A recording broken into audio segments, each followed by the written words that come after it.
Hello दोस्तों, कैसे हो? एकदम सही जगह पे आए हो। आज दोस्तों हम लोग करने वाले हैं जुलाई 2024 में जो एग्ज़ाम हुआ है डीएसएसबी का, उसी को दोस्तों आज हम लोग करने वाले हैं, ठीक है? और दोस्तों उस एग्ज़ाम का क्या सॉल्व करेंगे? तो दोस्तों आज हम लोग सॉल्व करेंगे। तो दोस्तों टाइम वेस्ट ना करते हुए क्लास को स्टार्ट करते हैं। एक चीज़ और क्लियर कर देता हूँ, जो स्टूडेंट मुझे नहीं जानते हैं या फिर पहली बार आए हैं, तो उनको मैं बता देता हूँ कि मेरा नाम है सौरभ और दोस्तों मैं आप लोगों को करा रहा हूँ डीएसएसबी के previous year papers plus current वाले पेपर्स, ठीक है? तो आप लोग क्या कर सकते हो, इस चैनल को सब्सक्राइब कर सकते हो, ठीक है? अगर दोस्तों आपको अच्छा लगता है तो। कोई फ़ोर्स नहीं है। अगर दोस्तों आप लोगों को क्लास अच्छी लगे और आपको लगे कि आपको बेनिफिट हुआ है, तो आप लोग क्या करोगे, इस चैनल को सब्सक्राइब करोगे, ठीक है? चलिए स्टार्ट करते हैं। तो दोस्तों ये रहा क्वेश्चन नंबर फर्स्ट हमारी आज की क्लास का।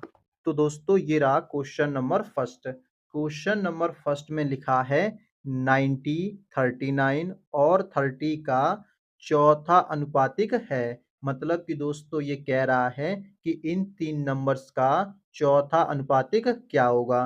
तो दोस्तों चौथा अनुपातिक निकालने के लिए आपको पता लगाना पड़ेगा पैटर्न, मतलब कि इन 3 नंबर्स में कौन-सा पैटर्न लगा है, उसके आधार पर चौथा अनुपातिक निकाल सकते हैं। तो क्या है पैटर्न? तो दोस्तों आप लोग यहाँ पे देखोगे क्या लिखा है 30 लिखा है और यहाँ पे क्या लिखा है 90 लिखा है। तो दोस्तों 30 में 3 का मल्टीप्लाई करोगे तो कितना बन जाएगा 90 बन जाएगा, ठीक है? इसी प्रकार दोस्तों अगर मान लो चौथा नंबर मेरा यहाँ पर है कोई सा, ठीक है? और इस नंबर में 3 का मल्टीप्लाई करूँगा तो कितना बनेगा 39 बनेगा। तो दोस्तों आप लोग मुझे बताओ कि वो कौन-सा नंबर यहाँ पे होगा? तो दोस्तों यहाँ पर नंबर होगा 13, क्या होगा 13। अगर 13 में 3 का मल्टीप्लाई करूँगा तो क्या बन जाएगा 39 बन जाएगा, ठीक है? इसका मतलब ये है कि ये पैटर्न हमारा काम कर रहा है। अब दोस्तों चेक करो क्या ऑप्शन में 13 दे रखा है या फिर नहीं दे रखा है? तो दोस्तों ऑप्शन नंबर सेकंड में दे रखा है 13। इसका मतलब है कि ऑप्शन नंबर सेकंड क्या हो जाएगा हमारा सही आंसर हो जाएगा इस क्वेश्चन का, ठीक है? तो दोस्तों क्वेश्चन नंबर फर्स्ट बहुत ही आसान सा क्वेश्चन था। अब दोस्तों मूव करते हैं क्वेश्चन नंबर सेकंड की तरफ और देखते हैं उसमें क्या लिखा है, ठीक है? तो दोस्तों ये रहा क्वेश्चन नंबर सेकंड। दोस्तों क्वेश्चन नंबर सेकंड कह रहा है कि सिलेंडर का कर्व्ड सरफेस एरिया क्या होगा? तो दोस्तों कर्व्ड सरफेस एरिया का फॉर्मूला क्या होता है? तो दोस्तों फॉर्मूला होता है 2 पाई आर एच, क्या होता है 2 पाई आर एच, ठीक है? अब हम क्या करेंगे इसमें वैल्यू पुट कर देंगे और हमारा आंसर आ जाएगा। तो दोस्तों 2 का 2 रखेंगे और पाई का पाई रखेंगे, क्यों? क्योंकि आंसर में देखोगे तो पाई यहाँ पर दे रखा है, ठीक है?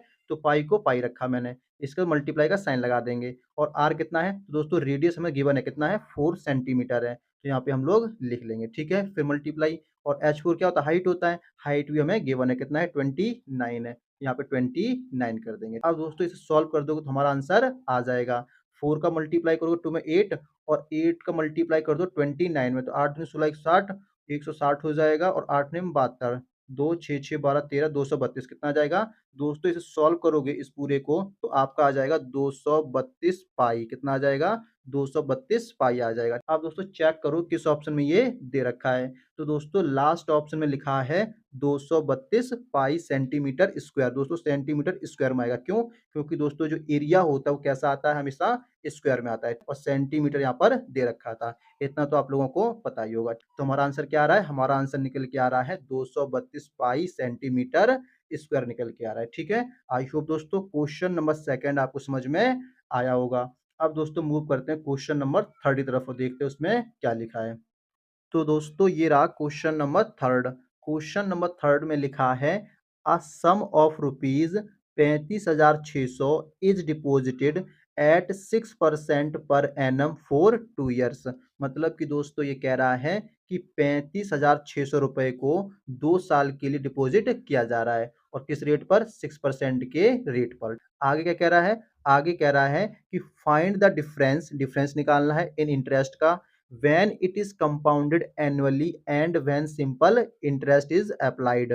मतलब कि दोस्तों ये कह रहा है कि 35,600 रुपए हैं, इन्हें डिपॉजिट किया जाता है कितने साल के लिए? 2 साल के लिए और कितने परसेंट रेट है? 6% रेट है। और दोस्तों ये कह रहा है कि जो इंटरेस्ट कैलकुलेट करना है वो कंपाउंडेड करना है और सिंपल इंटरेस्ट करना है। जिन्होंने दोस्तों सिंपल इंटरेस्ट कंपाउंड इंटरेस्ट का कॉन्सेप्ट पढ़ रखा है उनको पता होगा कि कंपाउंड इंटरेस्ट क्या होता है और सिंपल इंटरेस्ट क्या होता है।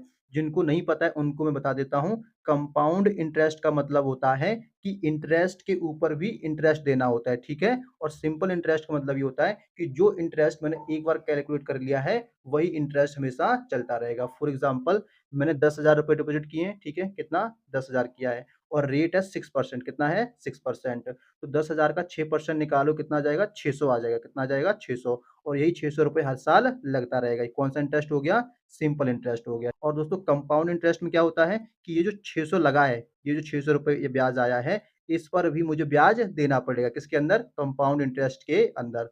और कंपाउंड इंटरेस्ट का मतलब होता है कि इंटरेस्ट के ऊपर भी इंटरेस्ट देना पड़ता है। जैसे कि हमारा ₹600 इंटरेस्ट आया था, तो इस पर भी मुझे ब्याज देना पड़ेगा। कितना परसेंट? 6%। कितना आ जाएगा? ₹36 आ जाएगा। मतलब कि 600 का 6% निकालूँगा, कितना आ जाएगा? ₹36 आ जाएगा। ये भी मुझे देना पड़ेगा। समझ आ गया? सिंपल इंटरेस्ट क्या है और कंपाउंड इंटरेस्ट क्या है। अब दोस्तों क्वेश्चन ने क्या बोला था? तो दोस्तों क्वेश्चन ने बोला है कि ₹35,600 जमा किए हैं। कितने किए हैं? 35,600, यहाँ पे दे रखा है 35,600। अगर दोस्तों 35,600 का आप 6% निकालोगे, तो पहले साल का क्या आ जाएगा? ब्याज आ जाएगा। बोलो हाँ कि ना? तो फर्स्ट ईयर का ब्याज आ जाएगा। इसी प्रकार दोस्तों सेकंड ईयर का भी ब्याज आ जाएगा। तो 35,600 का आप 6% निकालोगे तो कितना आ जाएगा? 35,600 का 6% निकालोगे तो दोस्तों आ जाएगा 2,136। कितना आ जाएगा? ₹2,136 आ जाएगा। अब दोस्तों मान लो मेरा क्या है? सिंपल इंटरेस्ट है। क्या है? सिंपल इंटरेस्ट है। अब दोस्तों फर्स्ट ईयर ₹2,136 ब्याज दिया, तो सेकंड ईयर भी कितना दूँगा? इतना ही मैं ब्याज देने वाला हूँ, क्योंकि सिंपल इंटरेस्ट में क्या होता है? फिक्स होता है। तो दोस्तों 2 साल में कितना ब्याज दूँगा? इन दोनों को ऐड कर दूँगा। ऐड करने पे कितना आएगा? ये आ जाएगा 4,272। कितना आ जाएगा? 4,272 आ जाएगा। और दोस्तों ये जो आ रहा है ये क्या है? सिंपल इंटरेस्ट है 2 साल का, ठीक है? समझ आ गया? अच्छा, अब दोस्तों मुझे क्या निकालना है? कंपाउंड इंटरेस्ट निकालना है। और दोस्तों कंपाउंड इंटरेस्ट मैंने क्या बोला था कि इंटरेस्ट के ऊपर भी मुझे इंटरेस्ट देना पड़ता है। तो दोस्तों आप लोग मुझे बताओ कि जो ब्याज लगेगा कंपाउंड इंटरेस्ट का, वो इस पर लगेगा या फिर इस पर लगेगा? तो दोस्तों आपका आंसर आना चाहिए कि फर्स्ट ईयर पे ब्याज लगेगा और सेकंड ईयर पे ब्याज मुझ पर नहीं लगेगा। क्यों? क्योंकि 2 साल का ही बोला है। नहीं समझ आया? मैं आपको एक लाइन के द्वारा समझाता हूँ, ठीक है? यहाँ पे मैं लाइन लेता हूँ, ठीक है? ये लाइन है, ये मेरा फर्स्ट ईयर है, यहाँ से लेकर के यहाँ तक का क्या है? फर्स्ट ईयर है, ठीक है? और सेकंड ईयर कहाँ है? ये मेरा सेकंड ईयर है। अब दोस्तों एक बात बताओ, 35,600 जमा कहाँ पे किए होंगे? इस पॉइंट पे किए होंगे। कहाँ पर? 1 मिनट, यहाँ पर किया होगा। 35,600 रुपए जमा किए होंगे और अब ये पैसा पूरे साल के लिए रहेगा, तो इस साल का ब्याज कितना हो गया? इस साल का ब्याज हो गया 2,136। अगर दोस्तों आपने कंपाउंड दिया हो या फिर सिंपल इंटरेस्ट दिया हो, पहले साल का जो ब्याज होता है वो कैसा होता है? बिल्कुल सेम होता है, क्योंकि पहले साल का ब्याज क्या है? प्रॉपर आ जाएगा ₹2,136। अब दोस्तों अब एंटर करेंगे सेकंड ईयर में। सेकंड ईयर में एंटर करेंगे तो दोस्तों मैं कौन-सा निकाल रहा हूँ? कंपाउंड निकाल रहा हूँ। सिंपल इंटरेस्ट तो आपको पता ही है, सेम रहता है। तो दोस्तों ये जो ₹2,136 आया था पहले साल का, इस पर भी मुझे ब्याज देना पड़ेगा। और दोस्तों अगर आप इस पर ब्याज निकालोगे 6%, तो कितना आ जाएगा? ये आ जाएगा 128.16। कितना आ जाएगा? 128.16, मतलब कि इस पर भी ब्याज लगेगा और ये आ जाएगा 128.16 आ जाएगा। बोलो हाँ कि ना? तो मतलब कि पहले साल पर ही ब्याज लगेगा और सेकंड ईयर कब आएगा? यहाँ पे आ जाएगा। बोलो हाँ कि ना? और जो 35,600 है इस पर ही मैं ब्याज निकाल दूँगा। तो दोस्तों कहने का मतलब मेरा इतना सा था कि फर्स्ट ईयर में ब्याज लगेगा और सेकंड ईयर में ब्याज नहीं लगेगा। और वो कब लगेगा? सेकंड ईयर में ब्याज लगेगा, लेकिन वो कब लगेगा? थर्ड ईयर में लगेगा। कब लगेगा? थर्ड ईयर में। इतना तो दोस्तों आपको बेसिक कॉन्सेप्ट पता ही होगा। अगर दोस्तों आप लोग प्रीवियस ईयर पेपर कर रहे हो तो दोस्तों आपको कॉन्सेप्ट्स पता होने चाहिए, ठीक है? अब दोस्तों क्या करेंगे? 2,136 का मैं निकाल दूंगा, तो कितना आ रहा था? 128.16 आ रहा था। मतलब कि फर्स्ट ईयर का ब्याज इतना है और सेकंड ईयर में जाएँगे तो इंटरेस्ट के ऊपर इंटरेस्ट लगेगा, वो कितना हो जाएगा? 128.16 हो जाएगा और प्रॉपर इंटरेस्ट कितना हो जाएगा? 2,136 हो जाएगा। मैंने बार-बार नहीं किया, मैंने आपको समझा रखा है। 2,036 आ गया और ये भी आ जाएगा। अब दोस्तों इन सबको ऐड कर दूँगा, मतलब कि ये जो आ रखा है मेरा, मार्कर चेंज कर लेता हूँ। ये जो आया इसको और इसको और इसको, इन तीनों को मैं ऐड कर दूँगा तो मेरा क्या आ जाएगा? कंपाउंड इंटरेस्ट आ जाएगा। क्या आ जाएगा? कंपाउंड इंटरेस्ट आ जाएगा। अब दोस्तों यहाँ पे लॉजिक वाली बात देखो, सिंपल इंटरेस्ट में क्या था? ये वैल्यू आ रही थी और ये वाली वैल्यू भी आ रही थी, ठीक है? और कंपाउंड इंटरेस्ट में भी यही वैल्यू आ रही है और ये वाली भी वैल्यू आ रही है। तो एक्स्ट्रा वैल्यू क्या है? एक्स्ट्रा वैल्यू है 128.16। कितनी है? 128.16। तो दोस्तों इसका जो डिफरेंस निकालोगे वो कितना आएगा? 128.16 ही आएगा। बोलो हाँ कि ना? आएगा ही नहीं आएगा? बिल्कुल आएगा, क्योंकि स्टार्टिंग के 2 साल का ब्याज है वो क्या रहेगा? सेम रहेगा, और जो एक्स्ट्रा ब्याज लगेगा वो कौन सा लगेगा? ब्याज के ऊपर ब्याज लगता है। तो कितना आंसर आ जाएगा? हमारा आंसर बनेगा 128.16। बिना फॉर्मूले के हम लोगों ने इसे सॉल्व कर दिया। ठीक है, अब दोस्तों चेक करो कि 128.16 किस ऑप्शन में दे रखा है। तो दोस्तों ऑप्शन नंबर फर्स्ट में लिखा है 128.16। इसका मतलब है कि ऑप्शन नंबर फर्स्ट क्या हो जाएगा? हमारा सही आंसर हो जाएगा इस क्वेश्चन का। अब दोस्तों मूव करते हैं क्वेश्चन नंबर 4 की तरफ और देखते हैं उसमें क्या लिखा है। ठीक है, तो दोस्तों ये रहा क्वेश्चन नंबर 4। क्वेश्चन नंबर 4 में लिखा है Tushar salary is rupees 14,000 per month, he spends rupees 5,500 on house rent, rupees 3,000 on bills, and the rest of the amount is his monthly saving. मतलब कि दोस्तों ये कह रहा है कि तुषार है, तुषार की जो मंथली सैलरी है वो कितनी है? 14,000 है, जिसमें से क्या करता है? 5,500 रुपए खर्च कर देता है कहाँ पर? हाउस रेंट पर, और 3,000 रुपए का वो बिल पे कर देता है, और बचा वो पैसा बचा लेता है। मतलब कि 14,000 है, जिसमें से 5,500 रुपए खर्च करता है किस पर? रेंट का, और 3,000 रुपए खर्च कर देता है बिल का। तो दोस्तों आप लोग मुझे बताओ कितना पैसा उसके पास बचेगा? तो दोस्तों 14,000 में से आप 5,500 माइनस कर दो, तो कितना आ जाएगा? 8,500, और 8,500 में से 3,000 माइनस कर दोगे तो कितना आ जाएगा? आ जाएगा हमारा 5,500 बच जाएगा। ये जो पैसा बच रहा है दोस्तों ये क्या है? हमारी सेविंग है। क्या है? सेविंग हमारी, मतलब कि तुषार की सेविंग है। कितनी है? 5,500 है। यहाँ पे लिख देता हूँ मैं सेविंग। अच्छा, अब दोस्तों क्वेश्चन क्या कह रहा है? क्वेश्चन कह रहा है find his savings in a year. मतलब कि दोस्तों ये कह रहा है कि पूरे साल की सेविंग कितनी होगी। तो दोस्तों महीने की जो सेविंग है वो कितनी है? 5,500, मतलब कि 5,500 है। तो दोस्तों पूरे साल कितनी हो जाएगी? 12 से इसे मैं मल्टीप्लाई कर दूंगा। तो दोस्तों 12 से मल्टीप्लाई करो कितना आ जाएगा? डबल जीरो आ जाएगा। 12 पंचे 60 की जीरो, कैरी 6 आ गया। 12 पंचे 60, 60 में 6 जोड़ दूंगा 66, मतलब कि 66,000। कितना आ जाएगा? 66,000 रुपए दोस्तों मंथली सेविंग आ जाएगी। ठीक है, कितना आ रहा है? पूरे साल की जो सेविंग निकल के आ रही है वो निकल के आ रही है 66,000 निकल के आ रही है। अच्छा, अब दोस्तों क्वेश्चन है ना, आगे भी कुछ लिखा है। क्या लिखा है?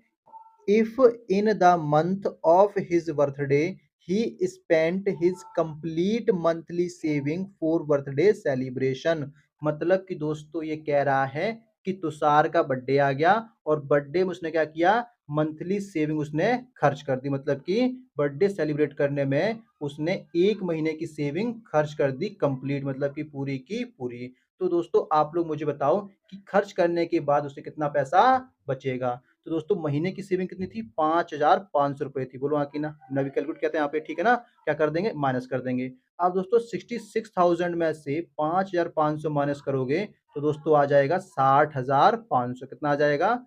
60,500। अब दोस्तों 60,500 बच रहा है, ये हमारी क्या है? पूरे साल की सेविंग है। क्या है? पूरे साल की सेविंग। क्यों? क्योंकि दोस्तों 5,500 रुपए उसने खर्च कर दिए थे। अब दोस्तों हमारा आंसर क्या बनेगा? हमारा आंसर बनेगा 60,500, ना कि 66,000। ये हमारा आंसर नहीं बनेगा। क्यों? क्योंकि दोस्तों उसने क्या कर दिया? 1 महीने की सेविंग को उसने खर्च कर दिया। अब दोस्तों ऑप्शंस में चेक करो कहाँ पर आंसर दे रखा है। तो दोस्तों ऑप्शन नंबर फर्स्ट क्या हो जाएगा? हमारा सही आंसर हो जाएगा इस क्वेश्चन का। क्यों? क्योंकि दोस्तों यहाँ पे लिखा है 60,500। इसका मतलब है कि ऑप्शन नंबर फर्स्ट क्या हो गया? हमारा सही आंसर हो गया है इस क्वेश्चन का। और दोस्तों आप लोग देखोगे तो लास्ट ऑप्शन में 66,000 का भी दे रखा है, मतलब कि 66,000 भी लिख रखा है। अब दोस्तों 66,000 यहाँ पे क्यों लिख दिया? ताकि बच्चे कंफ्यूज हों और जल्दबाजी में इस पर टिक लगा करके आ जाएं। अब दोस्तों जो स्टूडेंट जल्दबाजी में करेगा उसका आंसर 100% गलत हुआ होगा। जिसने क्वेश्चंस को अच्छे से पढ़ा होगा उसी का आंसर ये सही हुआ होगा। तो क्या आंसर बना है? ऑप्शन नंबर फर्स्ट हमारा करेक्ट आंसर बना है। अब दोस्तों मूव करते हैं क्वेश्चन नंबर 5 की तरफ और देखते हैं उसमें क्या लिखा है। तो दोस्तों ये रहा क्वेश्चन नंबर 5। क्वेश्चन नंबर 5 में लिखा है कि two pipes A and B can fill a tank in 36 hours and 24 hours respectively. मतलब कि दोस्तों ये कह रहा है कि जो पाइप ए है वो टंकी को 36 हावर में फिल करता है और जो पाइप बी है वो टंकी को 24 आवर्स में फिल करता है। यहाँ पे लिख लेता हूँ, ए जो पाइप है वो टंकी को 36 आवर में फिल कर देता है और जो पाइप बी है वो टंकी को 24 आवर्स में फिल कर देता है। ठीक है, तो दोस्तों आपको बताना है कि अगर दोनों पाइप को ओपन कर दिया जाता है तो टैंक को कितने हावर्स में फिल कर दिया जाएगा, मतलब कि टाइम हमें निकालना है। तो दोस्तों जब कभी हमें टाइम निकालना होता है तो सबसे पहले हम क्या निकालते हैं, वर्क निकालते हैं। क्या निकालते हैं, वर्क निकालते हैं, मतलब कि टंकी में कितना पानी आ सकता है। दोस्तों वर्क निकालने के लिए इन दोनों का क्या ले लेंगे, हम एलसीएम ले लेंगे। क्या लेंगे, एलसीएम ले लेंगे। 36 और 24 का एलसीएम लोगे तो आ जाएगा 72। क्या आ जाएगा, 72 आ जाएगा। अब दोस्तों वर्क पता है और टाइम पता है। जब दोस्तों वर्क और टाइम पता होता है तो हम क्या निकाल सकते हैं, हम निकाल सकते हैं इफिशिएंसी, मतलब कि कैपेसिटी हम लोग निकाल सकते हैं। ठीक है, तो कैसे निकालते हैं, आप लोगों को इफिशिएंसी निकालने का फॉर्मूला पता होगा। क्या होता है, वर्क अपॉन में टाइम। तो दोस्तों वर्क मुझे पता है और टाइम भी मुझे पता है, तो दोस्तों हम क्या करेंगे, ए की इफिशिएंसी कैलकुलेट कर लेंगे। 72 ऊपर रहेगा और 36 नीचे रहेगा। काटापीटी कर देंगे तो क्या मिल जाएगा हमें, ए की इफिशिएंसी मिल जाएगा। कितना आ जाएगा, ये आ जाएगा 2। ठीक है, इसी प्रकार दोस्तों हम क्या करेंगे, बी की इफिशिएंसी कैलकुलेट कर लेंगे। 72 ऊपर रहेगा और 24 नीचे रहेगा। काटापीटी कर देंगे कितना आ जाएगा, 3 आ जाएगा। अब दोस्तों टोटल एफिशिएंसी कितना हो जाएगा, 5 हो जाएगा। इन दोनों को मैंने ऐड कर दिया। क्यों, क्योंकि दोस्तों क्वेश्चन ने बोला था कि दोनों पाइप को साथ में ओपन किया जाता है, तो दोनों पाइप को साथ में ओपन किया जाता है मतलब कि इफिशिएंसी इनका ऐड हो जाएगा। कितना हो गया, 5। और दोस्तों वर्क कितना है, 72 है। तो क्या करेंगे हम लोग, टाइम निकालने के लिए वर्क को दोस्तों हम ऊपर रखेंगे और इफिशिएंसी को नीचे ले आएंगे और टाइम को उधर ले जाएंगे। कहने का मतलब ये है कि फॉर्मूला क्या था, हमारा फॉर्मूला था efficiency equal to work upon में टाइम। टाइम दोस्तों हमें निकालना है तो क्या करेंगे, टाइम को पहुंचा देंगे इस साइड और ये इफिशिएंसी कहाँ जाएगा, नीचे आ जाएगा। तो फॉर्मूला बन जाएगा time equal to work upon में इफिशिएंसी। इसी फॉर्मूला का यूज करेंगे और हम लोग आंसर निकाल देंगे। ठीक है, तो कैसे निकालेंगे, देखो मार्कर चेंज कर लेता हूं मैं। ठीक, वर्क कितना है, 72 है, तो 72 लिख लेंगे हम लोग। ठीक है, और दोस्तों इफिशिएंसी कितना है दोनों का, 5 है। आप इसे सॉल्व कर दो, कितना आ जाएगा, इसे सॉल्व करोगे तो आ जाएगा 14.4। कितना आ जाएगा, 14.4 हावर्स आ जाएगा। अब दोस्तों चेक करो कि 14.4 आवर्स किस ऑप्शन में दे रखा है। तो दोस्तों ऑप्शन नंबर सेकंड में लिखा है 14.4 हावर्स। दोस्तों इस 14.4 आवर्स को मैं ऐसे भी लिख सकता था, 14 सही 2/5। ठीक है ना, ऐसे भी इसको मैं लिख सकता था। आपको ये कॉन्सेप्ट पता होगा 14 सही 2/5 का।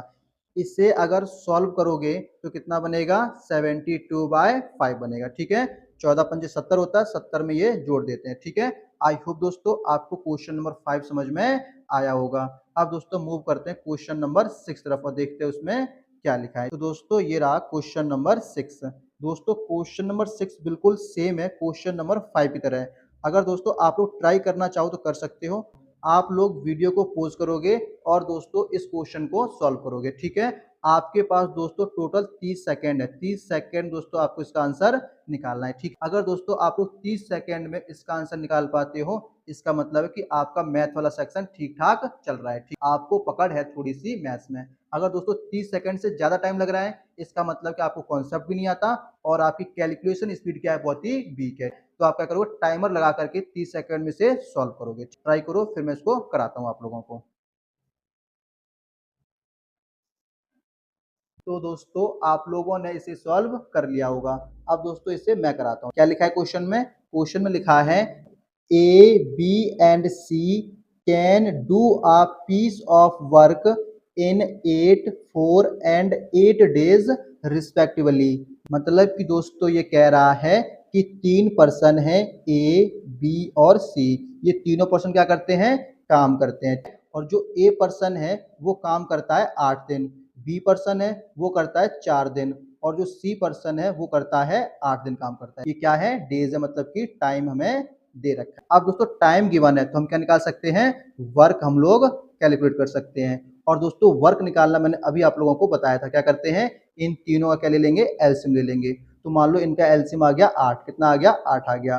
दोस्तों अब हम क्या कर लेंगे, इफिशिएंसी हम लोग निकाल देंगे। इफिशिएंसी मतलब कि कैपेसिटी हम लोग निकाल सकते हैं। कैपेसिटी निकालने का फॉर्मूला मैंने अभी आप लोगों को बताया था, क्या था? इफिशिएंसी निकालने का फॉर्मूला था वर्क अपॉन में टाइम। तो दोस्तों वर्क मुझे पता है और टाइम भी मुझे पता है। तो दोस्तों 8 ऊपर रहेगा और एक 8 नीचे रहेगा, काटापीटी कर दो, कितना आ जाएगा 1 आ जाएगा। मतलब कि ए की इफिशिएंसी आ जाएगी 1 और दोस्तों बी की इफिशिएंसी आ जाएगी 2 और सी की आ जाएगी 1 आ जाएगा। अच्छा, अब दोस्तों क्वेश्चन क्या बोला था? क्वेश्चन बोला है how long will they take to do it working together. मतलब कि दोस्तों ये कह रहा है कि ये तीनों पर्सन इस काम को कितने दिनों में कंप्लीट कर देंगे।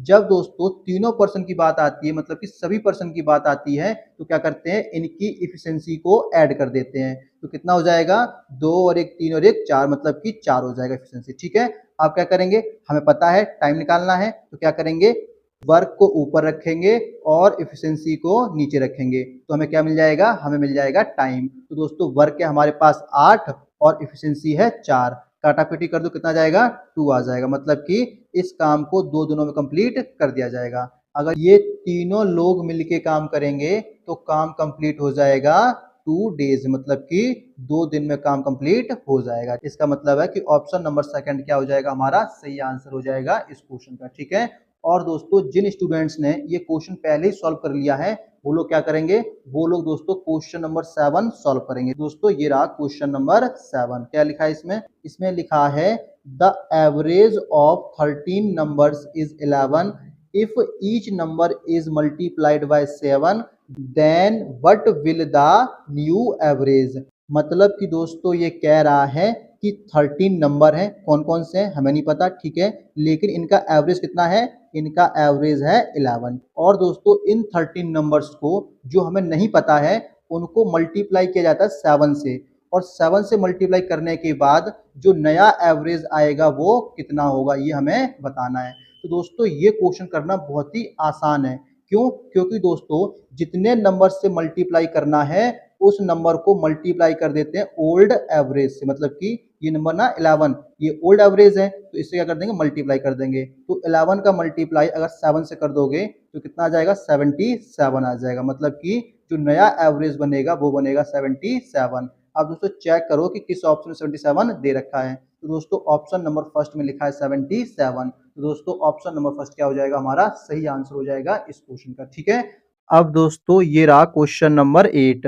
क्वेश्चन नंबर 8 में लिखा है income of Amit in 2019 was rupees 25,600, he gets an increment of 30% every year. मतलब कि दोस्तों ये कह रहा है कि अमित की जो इनकम है 2019 में वो है 25,600, कितना है, 25,600 रुपए, जिसमें क्या होता है, हर साल 30% का इंक्रीमेंट होता है। मतलब कि 30% हर साल बढ़ जाता है। तो दोस्तों आपको बताना है what was his income in 2021। मतलब कि 2021 में अमित की इनकम कितनी होगी, ये आपको बताना है। तो दोस्तों ये क्वेश्चन बहुत ही आसान सा क्वेश्चन है। क्यों? क्योंकि दोस्तों 2019 की इनकम है, पता है कितना है, 25,600 है। तो हम क्या करेंगे, पहले 2020 की इनकम कैलकुलेट कर लेंगे। हर साल कितने परसेंट से इंक्रीज होता है, 30% से। तो दोस्तों 25,600 का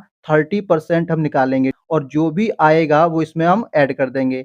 तो दोस्तों 25,600 का अगर आप 30% निकालोगे तो दोस्तों आपका आएगा 7,680। कितना आएगा, 7,680 आएगा। और दोस्तों 25,600 में 7,680 जोड़ दूंगा तो दोस्तों 2020 की इनकम हमें मिल जाएगा। तो कितना आ जाएगा, ये आ जाएगा 33,280 रुपए। अब दोस्तों 33,280 जो रुपए आ रहे हैं ये कब तक की इनकम है, 2020 की इनकम है। हमें कब की बतानी है, हमें बतानी है 2021 की। तो क्या करेंगे, 33,280 में 30% हम फिर से निकालेंगे।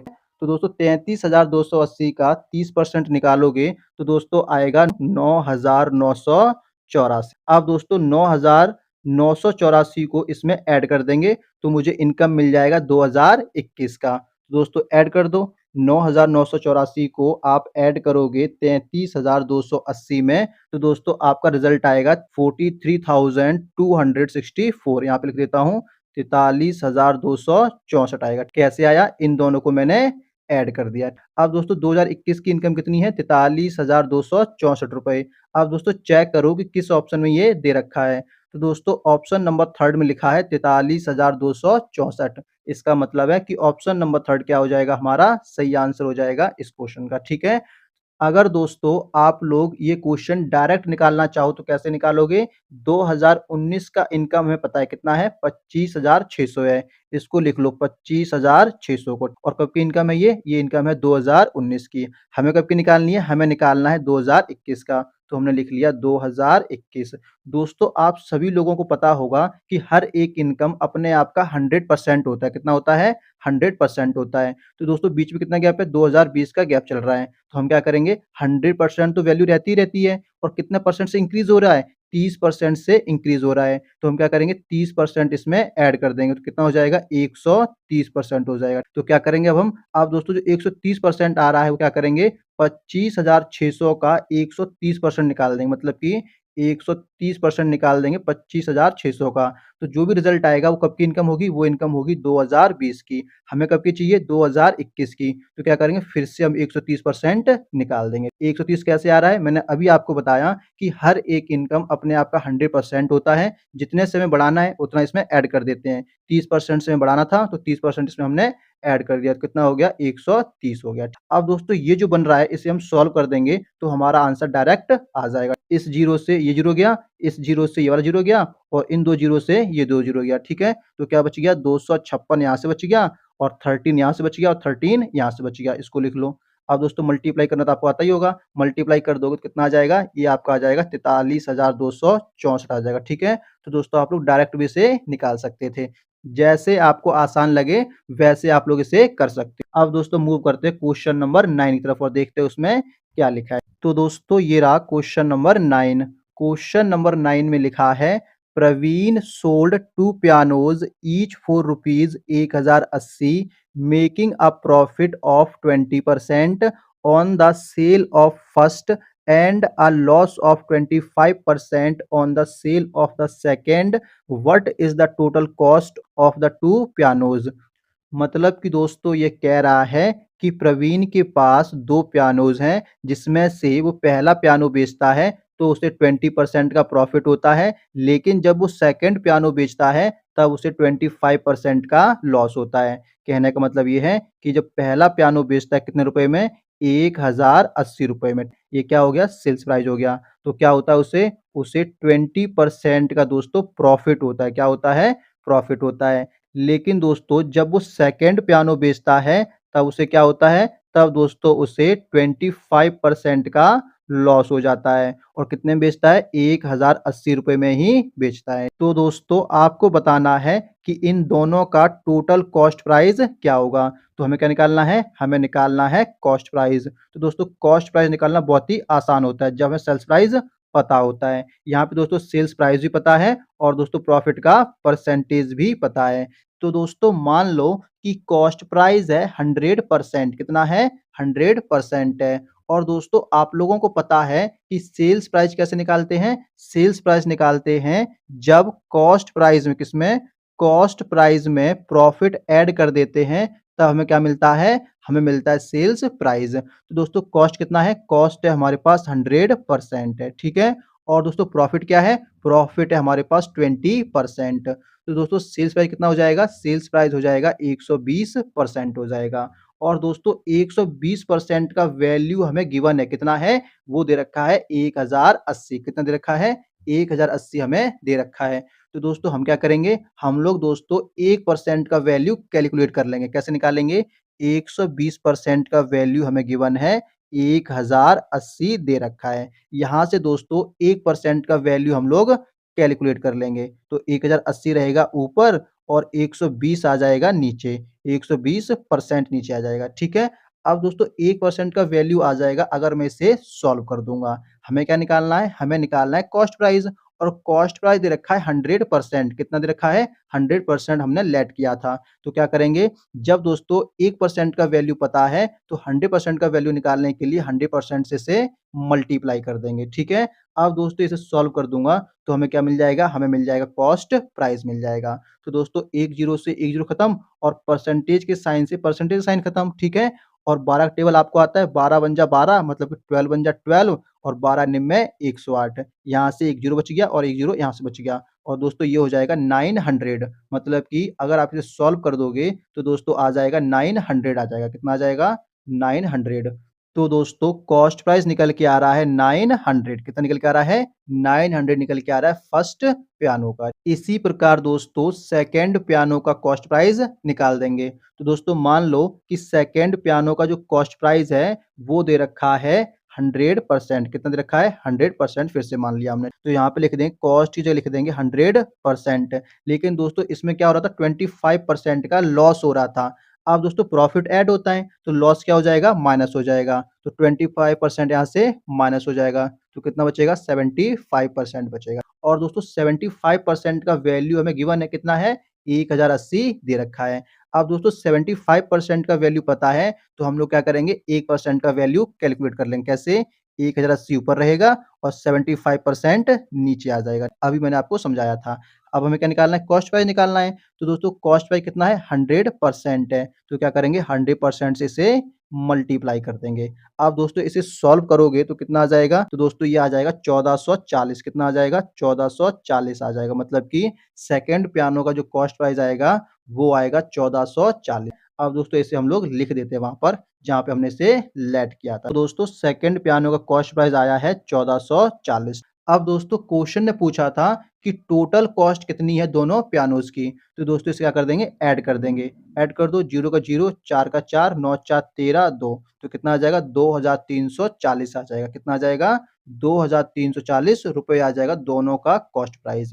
अब दोस्तों थर्ड ऑप्शन लिखा है 2340 इसका मतलब है कि थर्ड ऑप्शन क्या हो जाएगा हमारा? सही आंसर हो जाएगा इस क्वेश्चन का। अब दोस्तों इस क्वेश्चन को जल्दी कैसे सॉल्व कर सकते थे वो देखो। तो दोस्तों यहाँ पे देखोगे तो क्या लिखा है 20% प्रॉफिट लिखा है। अब दोस्तों 20% का जो फ्रैक्शन वैल्यू होता है वो होता है 1/5। आपको फ्रैक्शन निकालना आता है? जिनको नहीं आता उनको मैं बता देता हूँ कि जो लिखा है 20% परसेंटेज के साइन को मैं हटाऊँगा तो नीचे आ जाएगा 100 और इसे काटा-पीटी कर दूँगा तो कितना आ जाएगा? ये आ जाएगा 1/5 इसे बोलते हैं फ्रैक्शन। क्या बोलते हैं? फ्रैक्शन बोलते हैं। अब दोस्तों 20% का फ्रैक्शन कितना आ रखा है? हमारे पास आ रखा है 1/5 तो दोस्तों ये जो नीचे वाला वैल्यू है, ये जो नीचे वाला वैल्यू है, इसे बोलते हैं कॉस्ट प्राइस। क्या बोलते हैं? कॉस्ट प्राइस बोलते हैं। और दोस्तों ये जो ऊपर वाली वैल्यू है, इसे बोलते हैं प्रॉफिट। क्या बोलते हैं?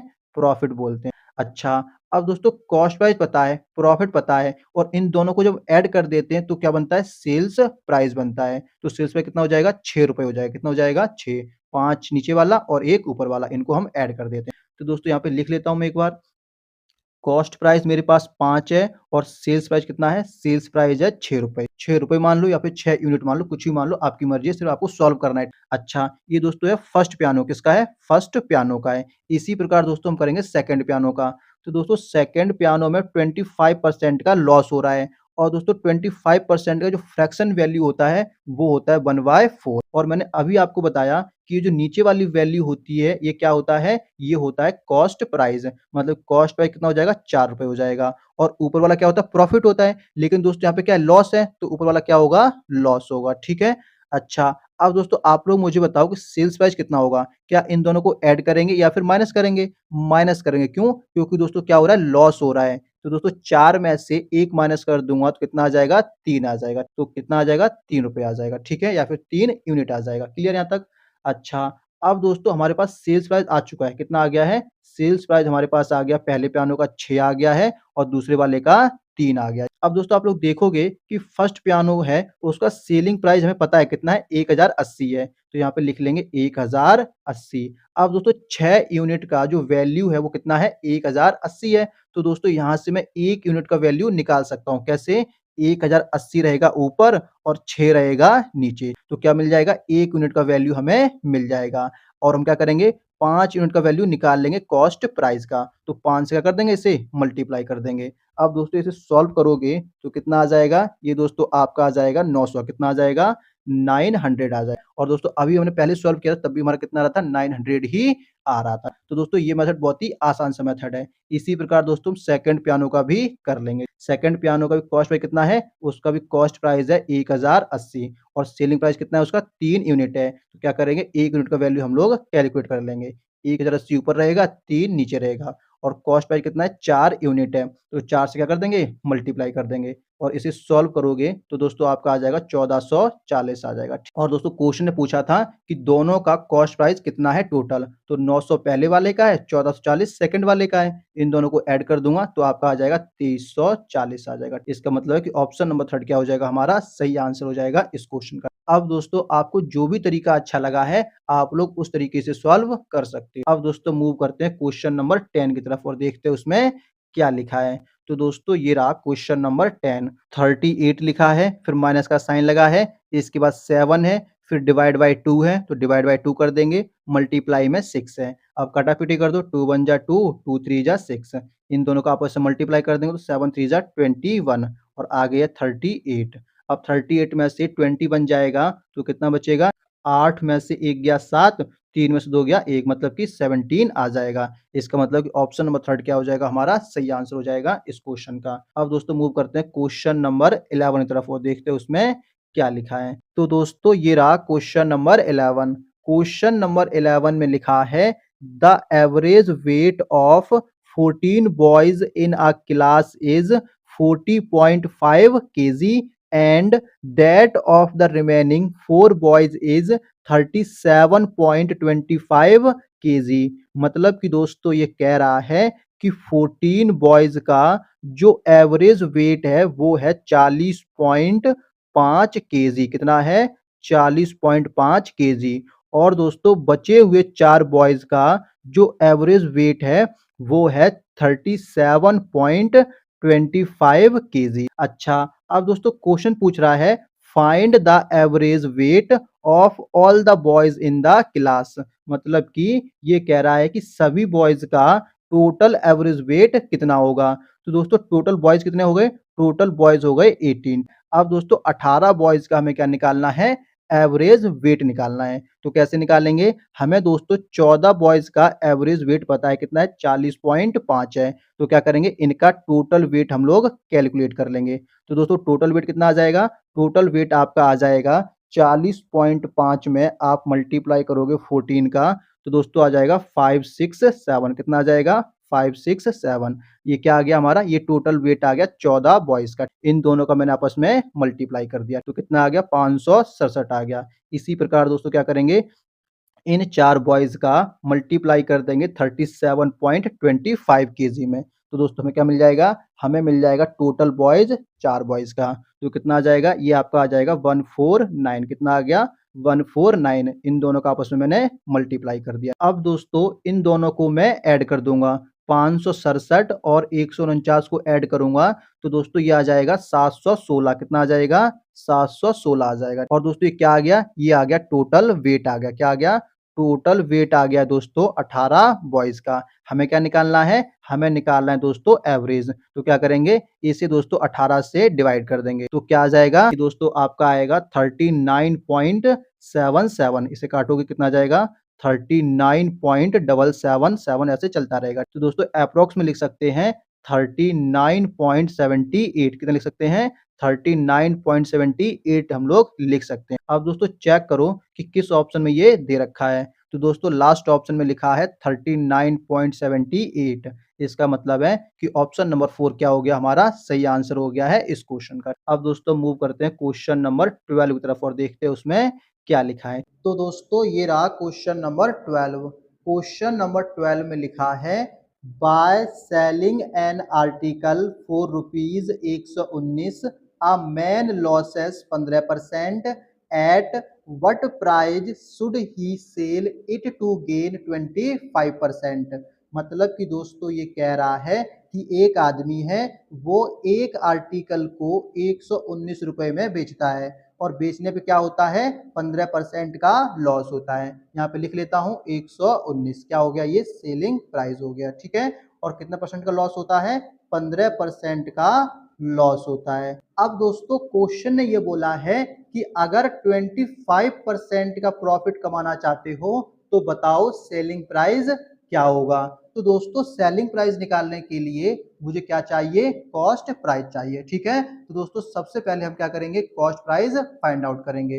तो दोस्तों मान लो कि कॉस्ट प्राइस है 100%, कितना है 100% है, और दोस्तों 15% का लॉस होता है। तो बताओ कितने परसेंट में बेचा होगा। तो दोस्तों आप लोग कहोगे 85% में बेचा होगा, बोलो हाँ कि ना। और दोस्तों 85% की वैल्यू है पता है कितना है, 119 है। तो क्या करेंगे, 1% की वैल्यू हम लोग कैलकुलेट कर लेंगे। कैसे, 119 ऊपर रहेगा और 85% नीचे रहेगा, तो 1% की वैल्यू आ जाएगा। हमें कितना परसेंट चाहिए, 100%, ताकि कॉस्ट प्राइस निकाल सकें। तो 100% से मल्टीप्लाई कर दूंगा। अब दोस्तों परसेंटेज से परसेंटेज कट जाएगा और बाकी का बचा सॉल्व कर दोगे तो दोस्तों ये आ जाएगा 140। कितना आ जाएगा, 140 आ जाएगा। ठीक है, अब दोस्तों सॉल्व करने पे कितना आ रहा है, 140 निकल के आ रहा है। इसका मतलब ये है कि जो कॉस्ट प्राइस है दोस्तों हमारा वो कितना है, 140 है। हमें क्या करना है, 25% का प्रॉफिट कमाना है। तो दोस्तों क्या करेंगे, 140 का 25% निकाल देंगे तो कितना आ जाएगा, 35 आ जाएगा। क्या हो जाएगा, प्रॉफिट। और इसे ऐड कर दोगे कितना आ जाएगा, 175, मतलब कि 175 रुपए में बेच दिया जाएगा। कॉस्ट प्राइस में प्रॉफिट ऐड कर देते हैं तो क्या आ जाता है, सेलिंग प्राइस आ जाता है। इसका मतलब है कि 175 क्या हो जाएगा, हमारा सेलिंग प्राइस हो जाएगा। अब दोस्तों चेक करो कि 175 किस ऑप्शन में दे रखा है। तो दोस्तों ऑप्शन नंबर थर्ड में लिखा है 175। इसका मतलब है कि ऑप्शन नंबर थर्ड क्या हो जाएगा, हमारा सही आंसर हो जाएगा इस क्वेश्चन का। तो दोस्तों क्वेश्चन नंबर 12 बहुत ही आसान सा क्वेश्चन था। अब दोस्तों मूव करते हैं क्वेश्चन नंबर 13 की तरफ और देखते हैं उसमें क्या लिखा है। तो दोस्तों ये रहा क्वेश्चन नंबर 13। दोस्तों क्वेश्चन नंबर 13 देखने में बहुत बड़ा लग रहा है, लेकिन दोस्तों ये क्वेश्चन है बहुत ही आसान सा क्वेश्चन, बहुत आसान क्वेश्चन है।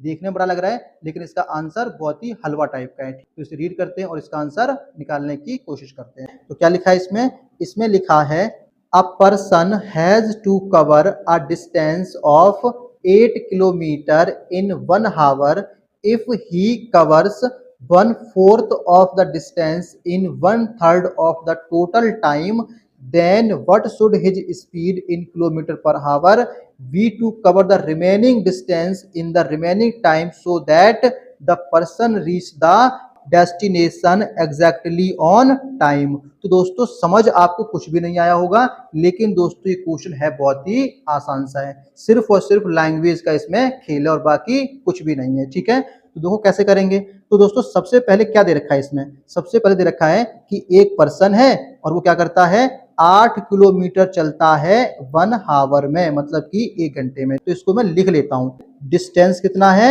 8 किलोमीटर, और ये 8 किलोमीटर कितने टाइम में कवर किया जाता है, तो दोस्तों 1 आवर में से कंप्लीट किया जाता है, मतलब कि 60 मिनट। इसको मैंने ना मिनट में लिख लिया, कोई दिक्कत, किसी को दिक्कत नहीं होगा यहाँ पे, 60 मिनट लिख लिया मैंने। अच्छा अब दोस्तों क्वेश्चन आगे क्या कह रहा है, आगे कह रहा था कि जो पर्सन है ना 1/4 ऑफ द डिस्टेंस, कह रहा है कि 1/4 डिस्टेंस का। ऐसे समझो, मैं एक लाइन द्वारा समझाता हूँ। ये यहाँ से लेकर के मैंने यहाँ तक लाइन लगाया, यहाँ से लेकर के यहाँ तक पूरा डिस्टेंस है 8 किलोमीटर। कितना है, 8 किलोमीटर। और ये 8 किलोमीटर कवर करने में जो टाइम लगता है वो लगता है 60 मिनट। कितना लगता है, 60 मिनट लगता है। ठीक, अब दोस्तों क्वेश्चन ने क्या बोला है, क्वेश्चन ने बोला है कि 1/4 of the distance in 1/3 of the total time. मतलब कि दोस्तों ये कह रहा है कि जो डिस्टेंस है 8 किलोमीटर, इसका कितना 1/4 कितना हो जाएगा, ये हो जाएगा आपका 2 किलोमीटर। ये 8 है ना, इसका कर दो 1/4, कितना हो जाएगा 2 किलोमीटर। और 2 किलोमीटर मान लो यहाँ तक, यहाँ से लेकर के यहाँ तक कितना है 2 किलोमीटर, ऐसा मैंने मान लिया। ठीक है, और दोस्तों ये 2 किलोमीटर कितने टाइम में कवर किया जाता है, तो यहाँ पे लिखा है 1/3 ऑफ द टोटल टाइम।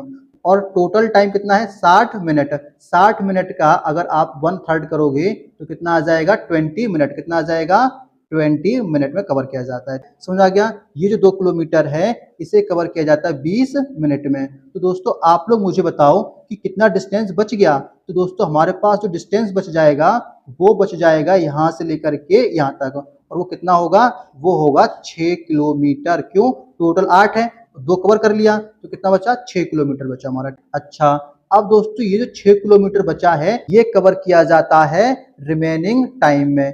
तो दोस्तों टोटल टाइम कितना है 60 मिनट है, जिसमें से 20 मिनट यूज हो चुका है, तो कितना बचा 40 मिनट बचा हुआ है। बोलो हाँ कि ना, ठीक है 40 मिनट बचा हुआ है और 40 मिनट में 6 किलोमीटर कवर किया जाता है। तो दोस्तों आपको बताना है स्पीड क्या होगी, क्या बताना है, स्पीड बताना है इस डिस्टेंस की, मतलब कि ये 6 किलोमीटर है, ये 6 किलोमीटर है, ये कवर करने में कितना स्पीड होगा। तो दोस्तों फॉर्मूला हमें पता है क्या होता है, distance equal to speed into time. और दोस्तों डिस्टेंस हमें पता है कितना है 6 किलोमीटर, तो यहाँ पे लिख लेंगे 6, इक्वल का साइन लगा देंगे। स्पीड हमें पता नहीं है तो स्पीड का स्पीड रखेंगे, मल्टीप्लाई टाइम, टाइम हमें पता है कितना है 40 मिनट, तो यहाँ पे 40 मिनट लिख लेंगे, ठीक है। लेकिन दोस्तों क्वेश्चन ने बोला है कि जो स्पीड आएगी वो आएगी किलोमीटर पर आवर में। तो दोस्तों हम क्या करेंगे, ये जो मिनट है 40 मिनट, इसको कन्वर्ट कर देंगे हावर्स में। तो क्या करेंगे 60 से हम इसे भाग कर देंगे। अब दोस्तों सॉल्व करेंगे तो हमारा आंसर आ जाएगा। कैसे करेंगे, एक जीरो से जीरो खत्म, क्या बचेगा, ये 6 बचेगा, यहाँ पे लिख लेंगे, इक्वल का साइन लगा देंगे, ये एस बचा, एस मतलब स्पीड बचा, मल्टीप्लाई, फिर ऊपर 4 है तो 4 लिख लेंगे, नीचे 6 बचेगा, ठीक है। बाकी दोस्तों क्रॉस मल्टीप्लाई कर देंगे, ये 6 का मल्टीप्लाई हो जाएगा यहाँ पर, तो कितना हो जाएगा 36 हो जाएगा, ठीक है। और ये जो 4 हो कहाँ जाएगा, नीचे आ जाएगा, तो इसे काटा पीटी कर दो और यहाँ बचेगा एस। काटा पीटी करना तो आपको आता होगा, तो 4 1 जा 4, 4 9 जा 36। तो दोस्तों स्पीड कितना आ गया, स्पीड आ गया 9 किलोमीटर पर हावर। कितना आ गया 9 किलोमीटर पर हावर स्पीड आ गया। दोस्तों हमारा आंसर क्या बनेगा, हमारा आंसर बनेगा ऑप्शन नंबर सेकंड क्या हो जाएगा, हमारा सही आंसर हो जाएगा इस क्वेश्चन का। अब दोस्तों मूव करते हैं क्वेश्चन नंबर 14 तरफ और देखते हैं उसमें क्या लिखा है। तो दोस्तों ये रहा क्वेश्चन नंबर 14।